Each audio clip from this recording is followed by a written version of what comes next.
Assalamualaikum warahmatullahi wabarakatuh. Alhamdulillah wa syukurillah.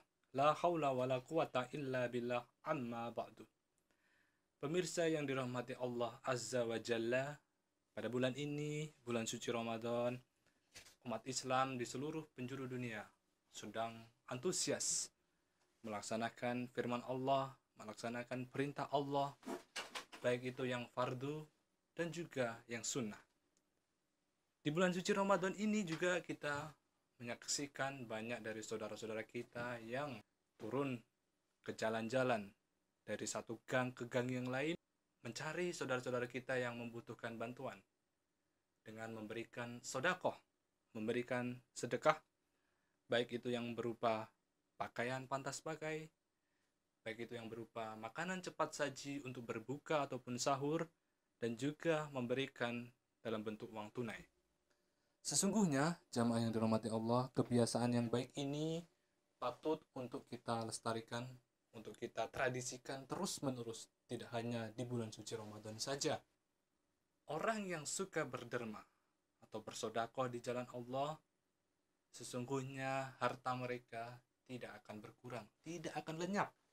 Sebagaimana sabda baginda Nabi dalam hadisnya, "Thalathatun uqsimu alaihinna ma naqasat shadaqatum min ma'al."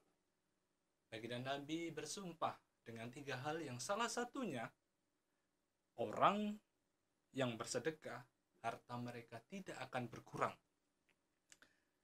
Pemirsa yang dirahmati Allah, ini memberikan bukti bahwasanya matematika manusia dengan matematika Allah itu tentu berbeda. Orang yang bersedekah dikatakan oleh Syekhul Islam Ibnu Taimiyah bagaikan seorang mujahid, seorang yang siap berperang. Karena apa? Seorang mujahid ini apabila menemui saudaranya yang membutuhkan bantuan, dia tidak akan pikir panjang untuk memberikan bantuan. Dengan sigap, apapun yang dibutuhkan oleh saudaranya, dia akan segera membantu. Kita bisa lihat jamaah yang dirahmati Allah, kita juga bisa tadabbur di dalam surat Ali Imran ayat 92, bahwasanya Allah Azza wa Jalla berfirman, "Lan tanalul birra hatta tunfiqu mimma tuhibbun." Orang-orang pada waktu itu, atau para sahabat pada waktu itu, ketika turunnya surat Ali Imran ayat 92, sedang mengikuti khalaqah atau majelis dari baginda Nabi. Kemudian, selepas majelis itu, para sahabat bergegas pulang dan segera kembali lagi menemui baginda Nabi dengan membawa harta yang paling mereka cintai. Karena apa? Firman Allah tersebut menyebutkan bahwasanya tidak akan sempurna kebajikan, tidak akan sempurna kebaikan sebelum kalian mau menginfakkan harta yang paling kalian sukai, harta yang paling kalian cintai. Pada waktu itu para sahabat kembali menemui baginda Nabi dengan membawa kuda perang mereka, dengan membawa unta terbaik mereka. Bahkan ada yang membawa kepingan, banyak kepingan dirham dan dinar untuk diinfakkan di jalan Allah.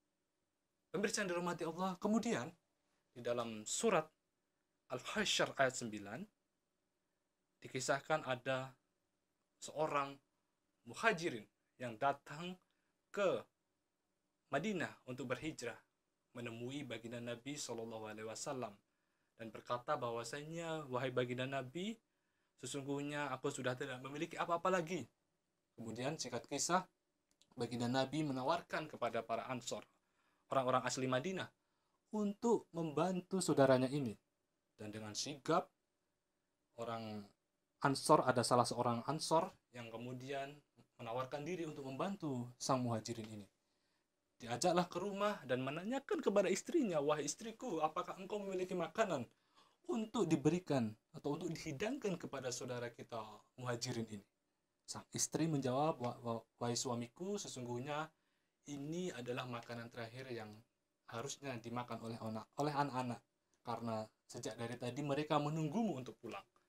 Kemudian sang suami atau orang Ansor ini memerintahkan agar istrinya untuk segera menidurkan anak-anaknya, dan hidangan tadi kemudian dihidangkan kepada orang muhajirin tadi untuk segera disantap dan diberikan juga tempat tinggal yang layak.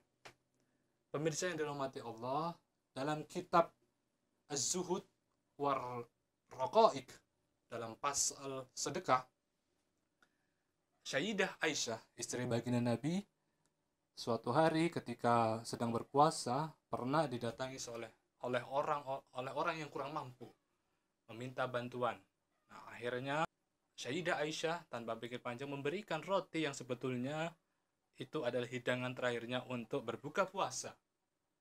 Diberikanlah roti tersebut kepada sang fakir atau orang yang tidak mampu tadi dengan ikhlas, dengan begitu saja, meyakini bahwasannya apa yang dia sedekahkan, apa yang dia berikan kepada orang fakir tadi akan mendapat ganti yang lebih baik. Dan benar, pemirsa yang dirahmati Allah, kemudian tidak berselang lama datanglah tetangganya yang memberikan kepada Sayyidah Aisyah makanan yang lebih enak, yaitu paha daging kambing. Subhanallah. Pemirsa, ini adalah bukti bahwasannya sedekah itu betul-betul tidak akan mengurangi harta kita, tidak akan membuat kita menjadi miskin, dan patut untuk kita praktekkan dalam kehidupan kita saat ini, apalagi saat ini kita sedang masa pandemi, sedang berada di masa-masa sulit. Kita yang memiliki kemampuan finansial lebih, patutnya untuk saling membantu saudara-saudara kita yang sedang terdampak dengan pandemi COVID ini. Setidaknya kita memberikan apa yang kita punya, baik itu berbentuk harta, baik itu berbentuk benda, kepada saudara-saudara kita yang membutuhkan. Dan yakinlah bahwa harta yang kita infakkan tidak berkurang, justru akan semakin bertambah dan berkembang, sebagaimana firman Allah dalam surat Al-Baqarah ayat 261.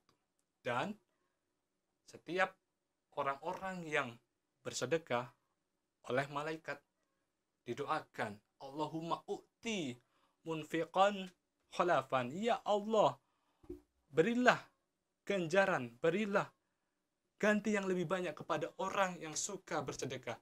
Dan jangan sampai, jamaah yang dirahmati Allah, kita menjadi orang yang bakhil. Karena apa? Karena malaikat juga akan mendoakan, Allahumma u'ti mumsikan talafan, ya Allah, binasakanlah harta orang yang bakhil ini. Sekian kultum yang singkat ini, semoga bermanfaat. Assalamualaikum warahmatullahi wabarakatuh.